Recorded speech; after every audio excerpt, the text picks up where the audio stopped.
Hello, everyone, and welcome to the Insane Asylum. Hope everyone is doing well, and it's been a while since we did a video for World Bipolar Day. So, yes, for those who are new to the channel, my name is Simf John, and I wouldn't say I specialise, but I do a mixture of different content on the channel. So, play video games, live stream video games, music, try and dabble in different things that interest me. You know, even art and just I always say with a YouTube channel, don't limit yourself just to one specific thing because you're just going to you're going to limit yourself and your audience. So I tend to do a mixture, and I have done quite a few mental health videos. Probably not enough mental health videos because it can be very. I mean, for a man, it can be very difficult to talk about, their feelings and mental health, and it shouldn't be like that, really. It shouldn't be like that. If women could talk about menopause, men should be able to talk about how they feel and all this nonsense about men shouldn't cry. It's like what? Men can't cry, so if I go to a funeral, I'm not allowed to cry. I don't understand that logic. It doesn't make sense to me. I mean, at the end of the day, we're all human. We're not robots. We're all human. And sometimes it's best to let out your emotions. I know it can be embarrassing to let out your emotions in front of people, and it can be easy to do it, by yourself. But it shouldn't be like that. So yeah, so as I'm recording this, it's a couple of days away from March 30th, which is Van Gogh's birthday, and it is World Bipolar Day. So yeah, so I was diagnosed with bipolar affective disorder in, I think it was October 2013, and I was 23, and it took about, I would say the first warning signs that I had bipolar was when my nan died, and I was 11 years old. So that was the first. Because before that, I wasn't depressed. As a kid, I think I was quite a happy kid. I don't remember any specific moments where, oh, I feel depressed, because at that age, you don't know what mental health is, and especially in the 90s, where it was very rare to talk about mental health and open up about mental health. The 90s were,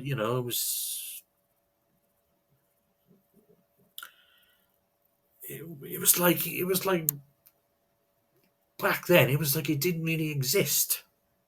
Of course it did exist, but in the public consciousness, it just wasn't talked about. You didn't talk about it. If like, if you said to somebody, I'm depressed, it's like, well, and you say, oh, why are you depressed? And you need to snap out of it. It was more that mentality, and in some ways, it still is that. It still is that mentality. Or why are you depressed? What have you got? What reasons have you got to be depressed? And you need to snap out of it. And it's like, well, I mean, it's all down to brain chemistry. It's all down to that. It's all down to I always say the bipolar brain is like a faulty. It's like a faulty electrical wire. If you mess with it, you're going to get electrocuted. That's how I look at it. It's like fault. It's like a bipolar is like a faulty wire. The bipolar brain is like a faulty wire. So then of course I got diagnosed at 23, and over the years, I have had. I think this would be a good topic now. Now I'm thinking about it now, like to do with counselling and therapy. So it's obviously back in the early 2000s.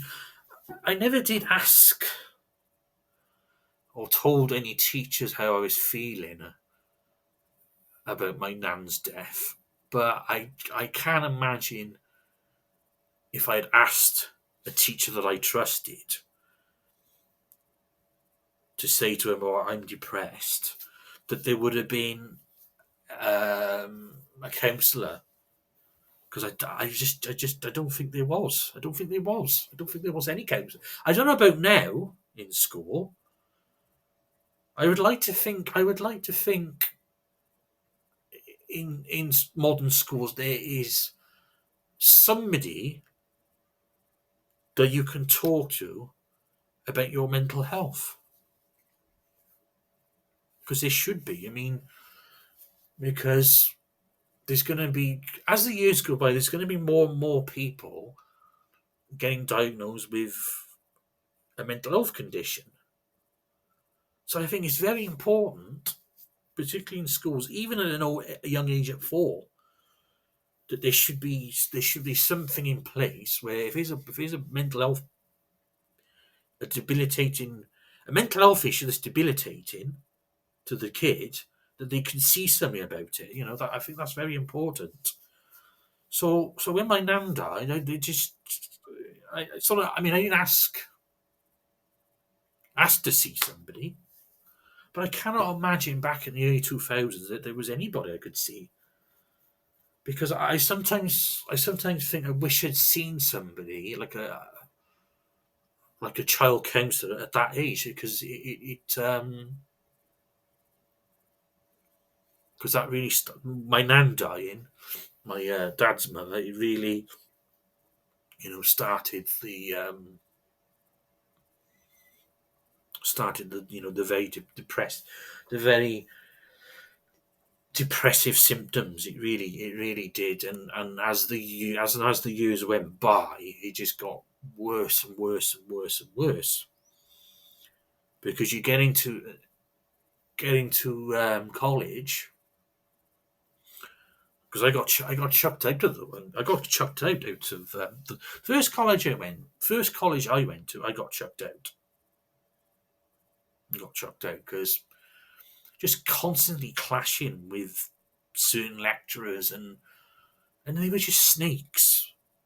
There's a lot of the lecturers in Crosskeys College, the music course, a lot of them were just snakes.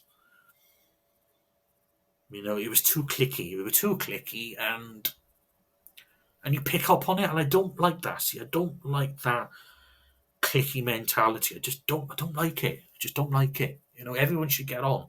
There shouldn't be specific.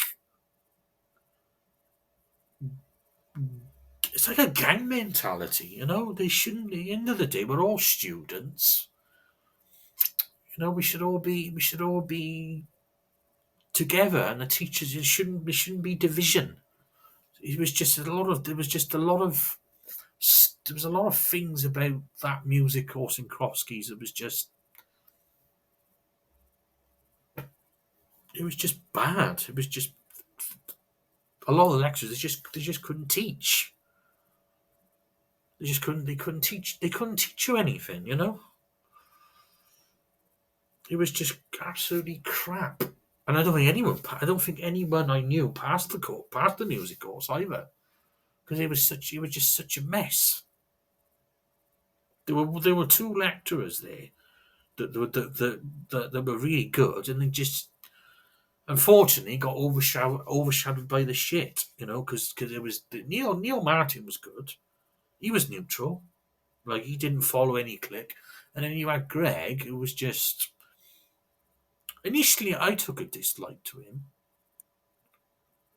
But the longer I got to know him, I think Greg was just misunderstood. He was just very misunderstood. He was just quiet.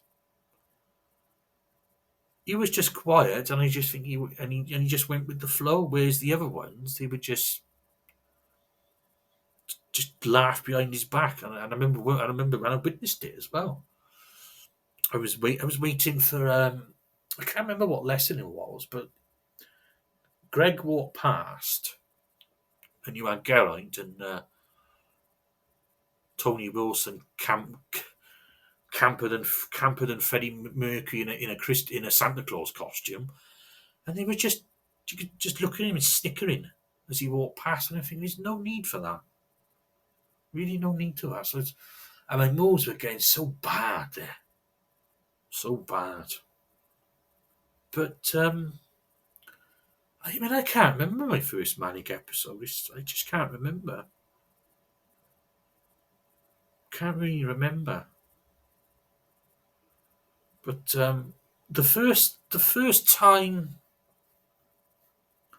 I saw somebody about my mood swings before I was diagnosed was in the second college I went to in Newport.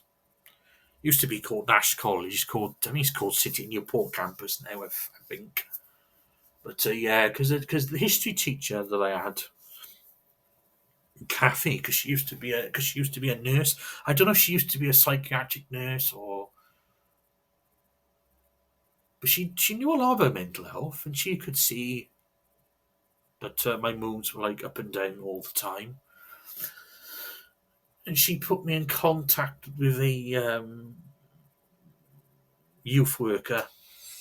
I wouldn't say it was. I would say it was a counsellor.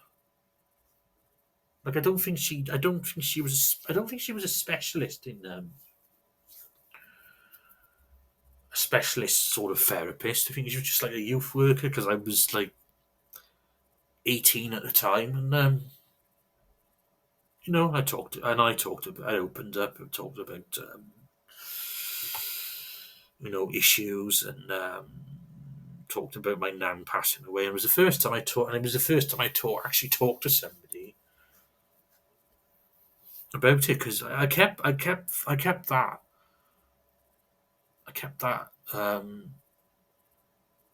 too long to myself, because one of the things you need to do when you have bipolar, you need to open up.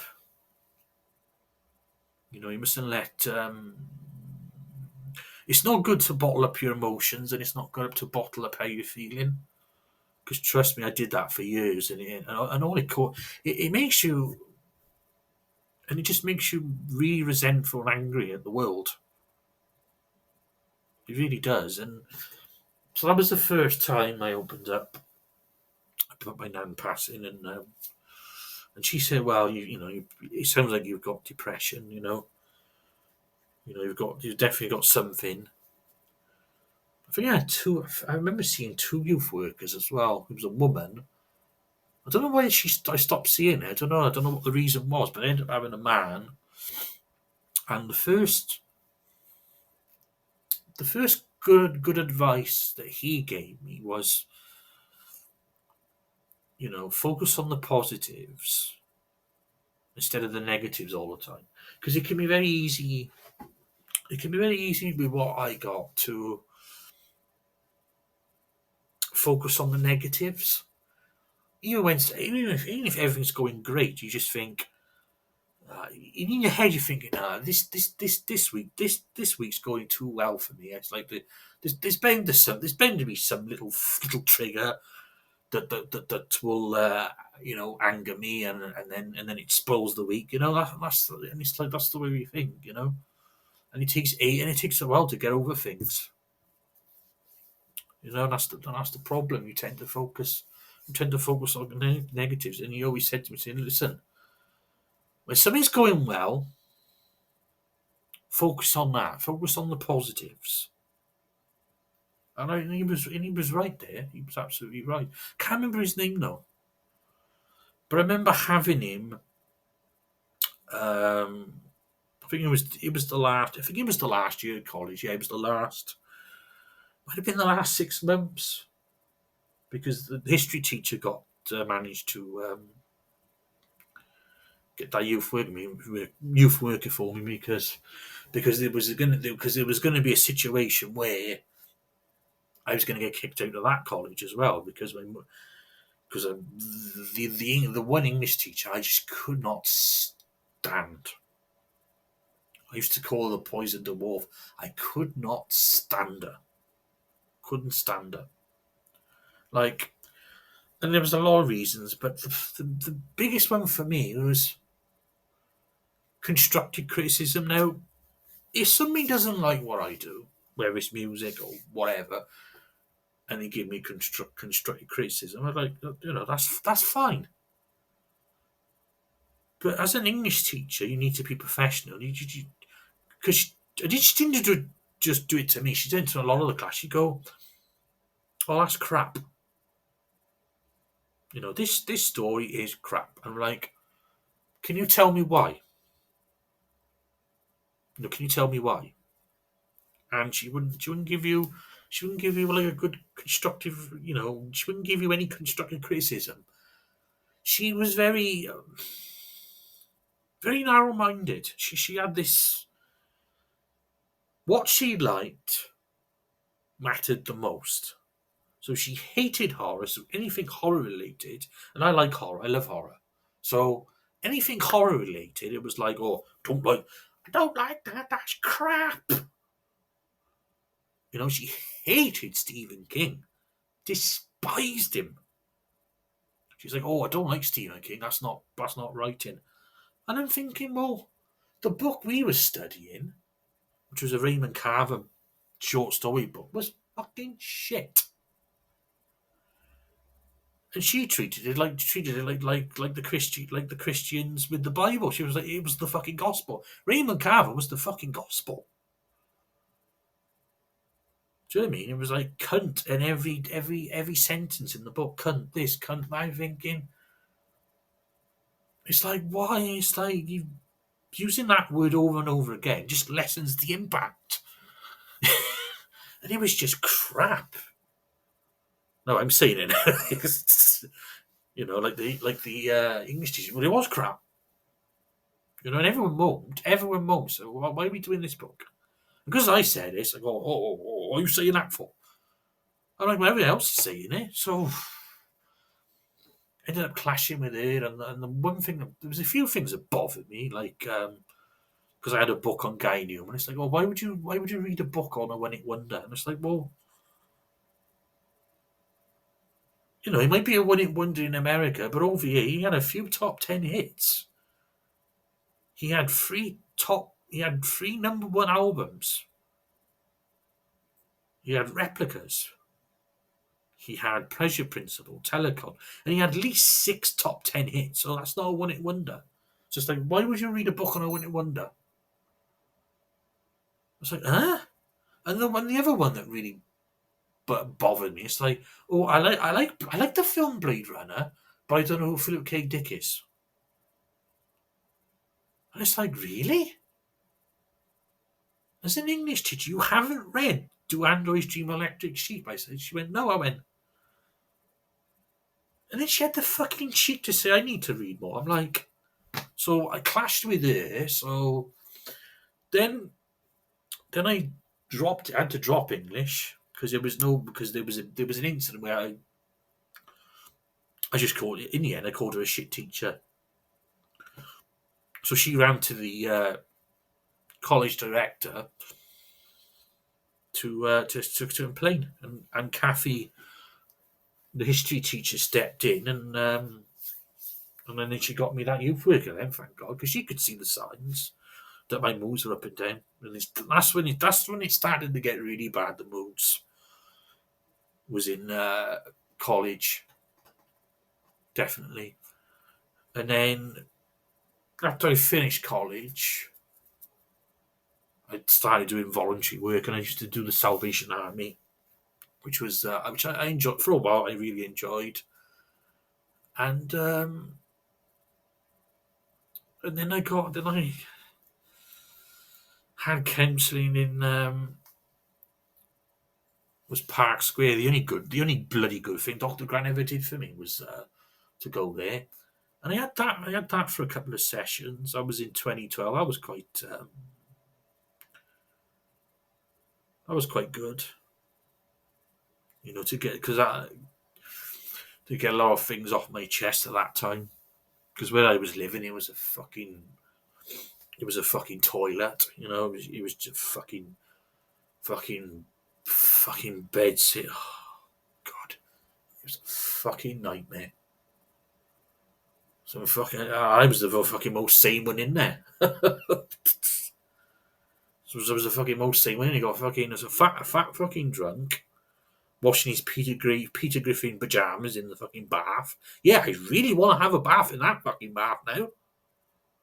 I remember one time I wanted to go to the toilet and he was sat on the toilet, fucking asleep. I was like, fucking hell. Oh. And then after having counselling in 2012, I then had the like a mentor, this was when Bipolar UK was actually decent. So I cannot remember how I found out about Bipolar UK. I can't remember. Just trying to remember, but I gave the woman. I'm trying to remember her name now. Was it Zara? Yeah, I think it was Zara. I gave her a call, and she said, we do have counselling. It's called mentoring, and you don't have to pay. Just got to fill in, your diagnosis, and and I think a couple of weeks later I had a response, and then I had mentoring with the legend that is Steve Manning for a year. You had it for a year. It was brilliant. You had it for a year. You didn't have to pay. You had it for a year. It was great. Couldn't get a fucking word in though. How are you today, Jonathan? Oh, the thing is, right, hang on, I'm just going to roll up a cigarette now for the next 45 minutes. But the thing is, right, yeah, used to talk about films. Best one used to be when we talked about Pulp Fiction. Oh, Pulp Fiction, I love that film. I love that. I love the part where Mia has the overdose. Lance, the goddamn phone's ringing. I can hear it. I thought you told those fucking assholes never to call us. Yeah, I'm telling this fucking asshole right now. Hello. What? You are not bringing a fucked up poor bitch to my house. No fucking way. I'm eating my fucking. I've got the munchies. It's 3 o'clock in the morning. I've got the munchies. I need to eat my cereal. Are you talking to me on the telephone? I don't know you. Prank caller. And then, of course, the car crashes into the house. And he goes, what the fuck's going on down there? Have you lost your fucking mind? I love that scene. You're just as crazy as me, aren't you? Do you think people as idiots? I think all people are fucking idiots. Yeah, good fucking laugh that was. It was a good fucking laugh. And yeah, it was fun. I do miss those days. That's the one thing I miss about those days is that I do miss, because he's a good person. He's one of those rare ones that one of those rare people I met that are good. His heart is in the right place, which is, in this day and age, it's like, it's like everyone's out for them fucking selves, aren't they? But he was just,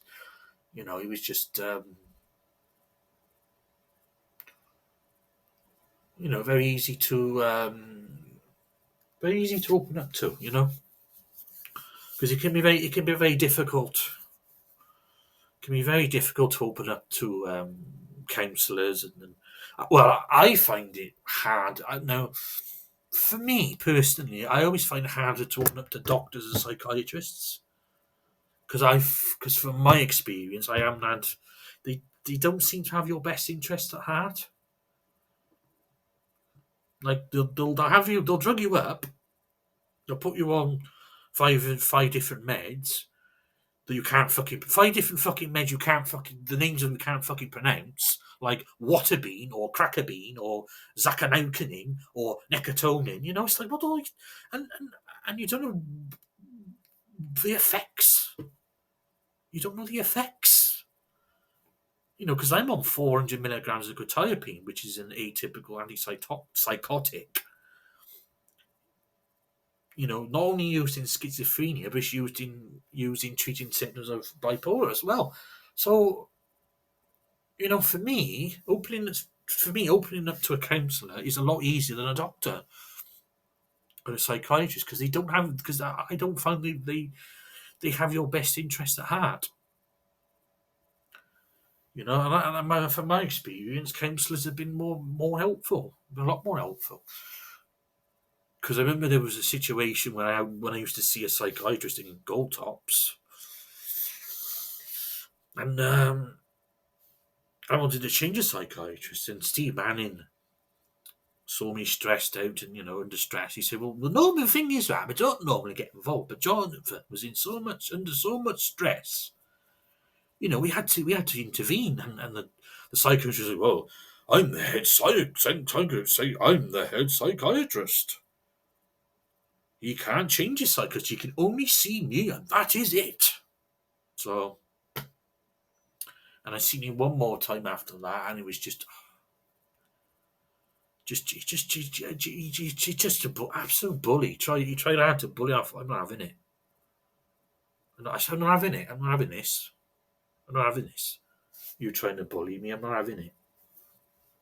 I said, for all you might have a degree, but when it comes to common sense, you ain't got none. And he didn't say nothing to that. I thought, I don't give a shit. It's my last time here. He didn't realise that place caused that place caused so much anguish for me and stress because I had so many bad memories I have so many bad memories of Gold Tops, which I have talked in other videos, but I might do a full video on them, expose those fucking assholes for what they are. But yes, I had Steve Manning for a year. That was great. That was a good laugh. That was because it was great in a way because he has bipolar. I have bipolar, so he was the first one I could really relate to. That was the most relatable because obviously each person that has bipolar, they have different experiences and different some gamble more, some are more manic, some are more hypersexual, but even though it's the same illness, people's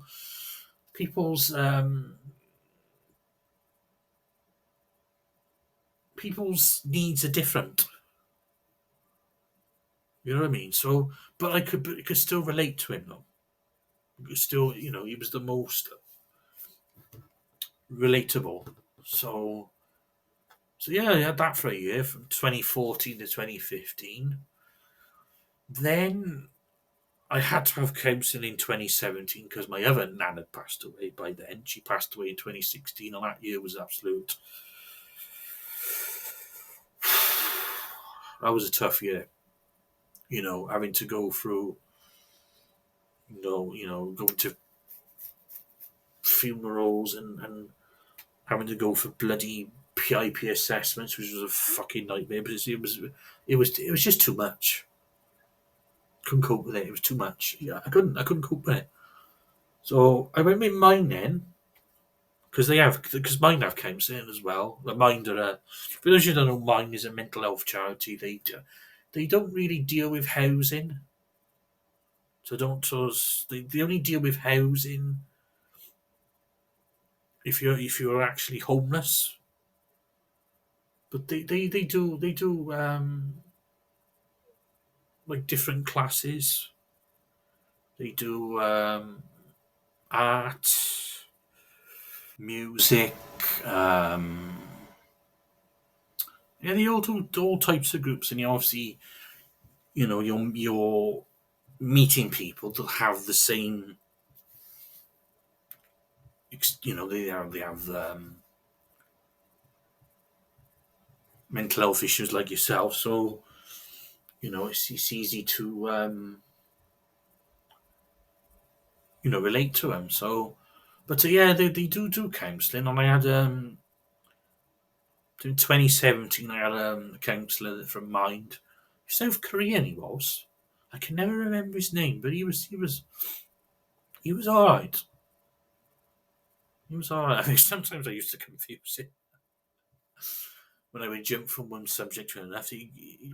When you confused him because you go,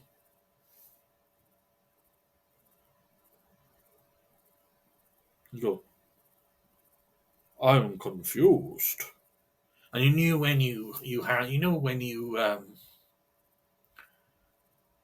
had him on track again because you go, you know, yeah, he was all right. Yeah, he was okay. And I think one of the best pieces of advice that he gave me, he said you need to learn to love yourself more. And I'm not talking about masturbating there, dirty devils. No, he meant like he said, well, if you don't love yourself, how can other people love you? And that was the best,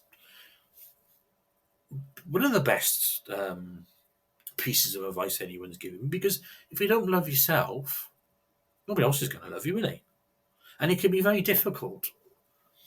With the experiences I've had, it can be very difficult to love yourself because I am I am my I, I am my own worst enemy. I'm extremely self-critical.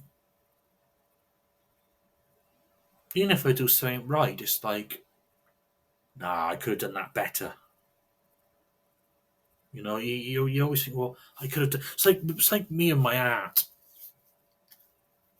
Like I'll do a piece of art, whether it's painting or oil pastels or charcoal, and once it's completed, I'm always looking where I went wrong, and not and it's not and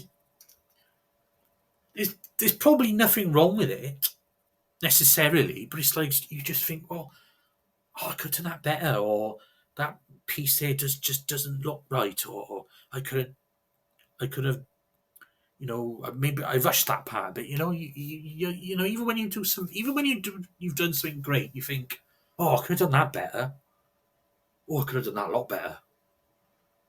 So you was absolutely spot on there. You need to learn to love yourself more, and that applies to everyone really. It doesn't just doesn't just not only apply to people with mental health issues. It applies to everyone. Learn to love yourself more. You're not perfect. You're only human. You're gonna make mistakes, and that's how you got to look at it. But yeah, I had so that was in 2017, and then and I hadn't had counselling for years. I don't know. I don't know. Just sort of like just so I didn't feel the need. I just thought there was nobody I could turn to really, because you go to the doctors, they're not. There's lack of. The NHS is overstretched in all aspects. There's no. Your GP should be. There should be. A GP should have specialist departments for everything, not just mental health, for everything. because it doesn't have that, because of the last 14 years of just Tory bollocks and cuts and shit, cuts, and there's just lack of support. There's absolutely lack of support, and it's only recently that I've had counselling again. Last maybe I think it's the last 8 months I've had counselling for. I'm not going to go in details on here because that's going to be a separate video. But I've had counselling for really bad traumatic experience last year, and she's probably the best. Gayna's probably the best bloody counsellor I've ever had.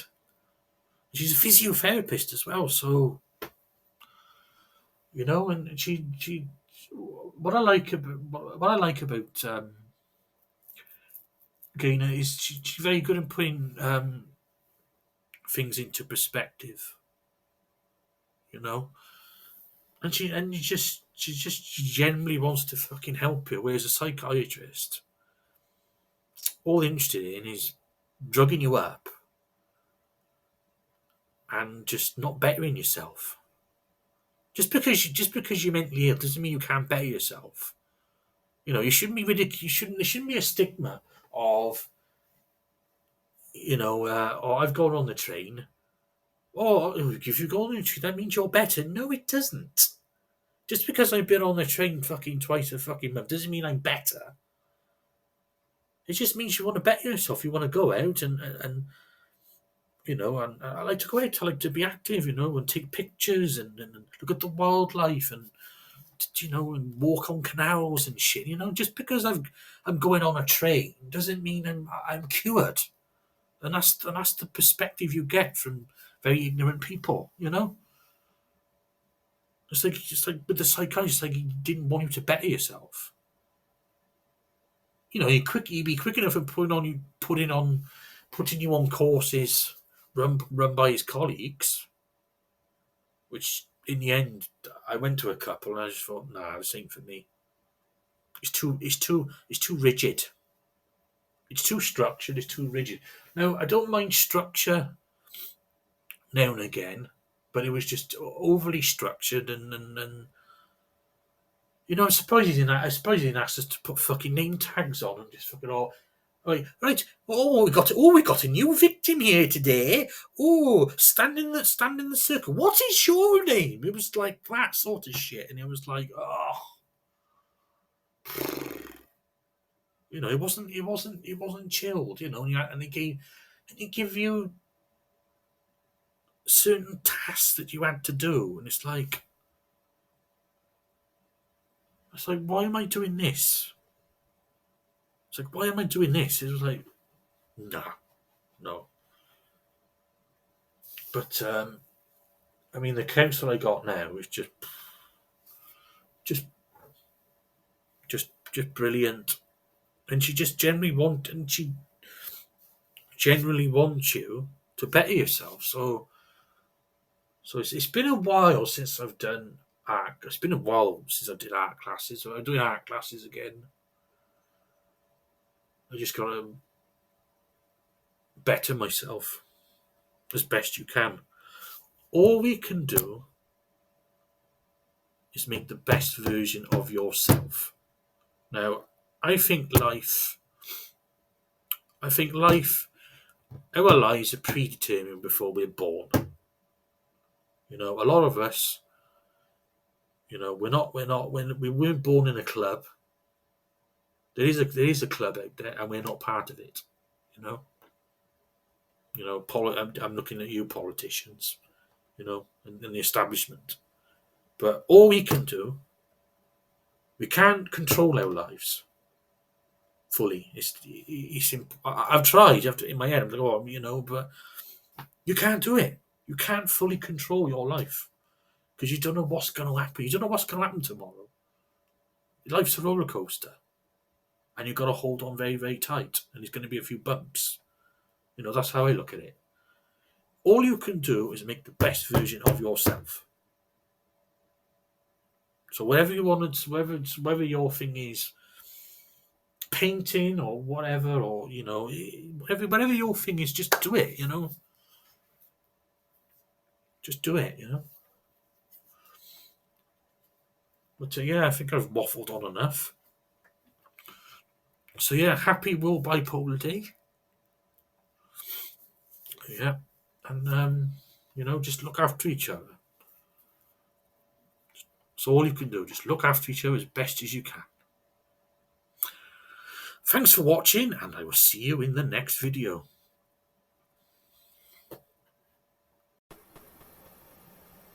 Welcome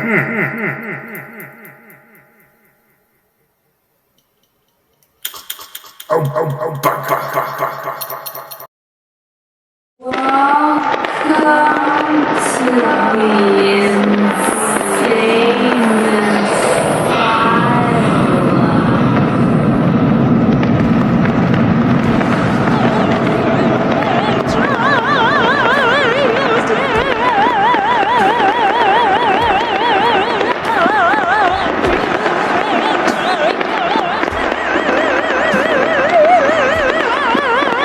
Why are you crazy?